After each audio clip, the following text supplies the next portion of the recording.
Margarita Vladimirovna Bogdanova was born on the 23rd of February 1923. She was the first child of Vladimir Samuilovich Bogdanov and Anastasia Andreevna Nosova Bogdanova. My mother's happy childhood came to an abrupt end when she was 13 years old. That was when her father was taken during the night to the NKVD headquarters in the city of Vologda, and he never came back. My mother and her younger brother Genrikh were put into the separate orphanages. My grandmother Anastasia was imprisoned in the Karaganda labor camp in Central Asia, along with the other so-called enemies of the people. My mother's younger brother was taken to an orphanage in the north of the USSR, and my mother was placed in an orphanage close to Moscow. At that time, it was a standard policy to split up families to try to destroy the family unit, so they could not plot against the Stalinist government. My grandmother, Anastasia, spent 18 years of her life in the labor camp and was one of the few to survive. Later, my mother found out that her father had been shot very shortly after his arrest by the NKVD. In the 1960s, my mother's father was posthumously rehabilitated and compensation was paid for his wrong arrest and execution. It was very, very hard for my mom to be on her own.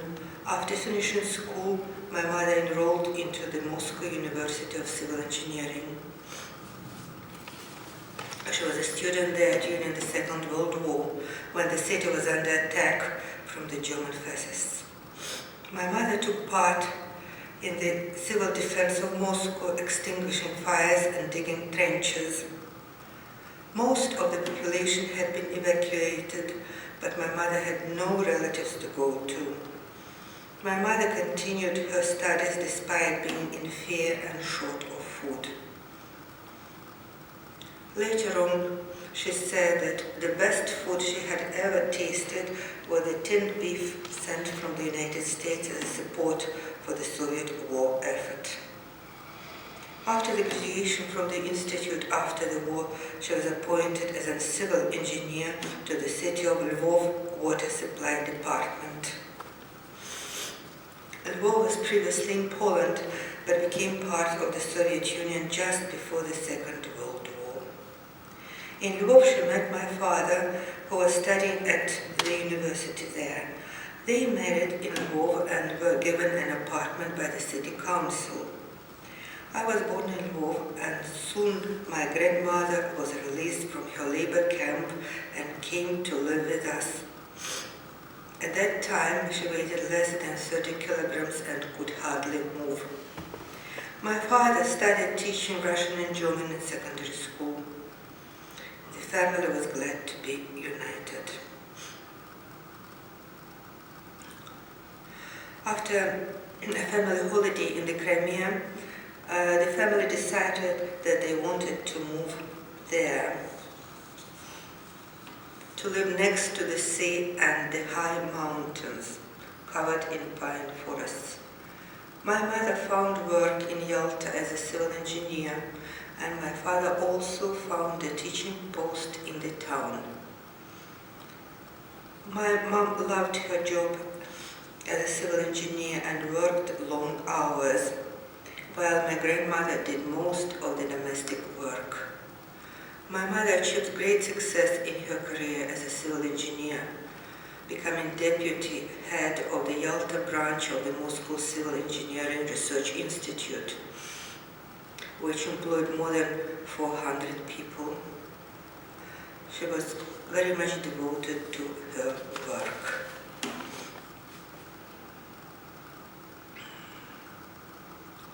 My son, my only child, and my mother's only grandchild sent a message, so I can read it now.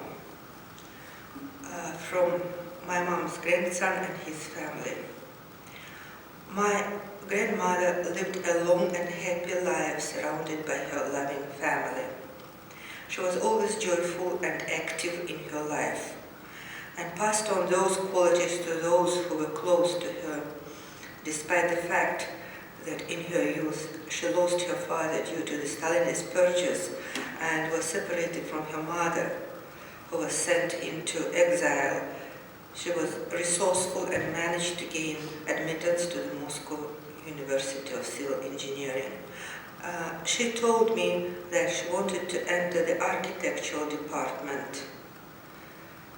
But sadly enough, she could not produce a good enough quality still life representation of a teapot, which was one of the requirements.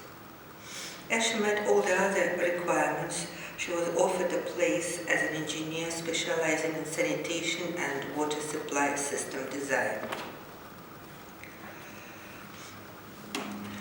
This was in 1940, shortly after the German invasion of the Soviet Union started.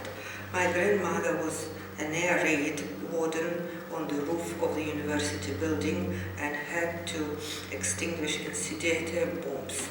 This is not my grandmother's biography, though. The main thing is that my grandmother cheered me up and spoiled me as a child. She always gave me good and useful advice. My wife and daughter loved her, as she was a wonderful person. Unfortunately, I cannot be with you now, but she will be forever in my memory as a good and wise and beautiful woman who supported me all my life. And that was from Igor, Anna, and Maria.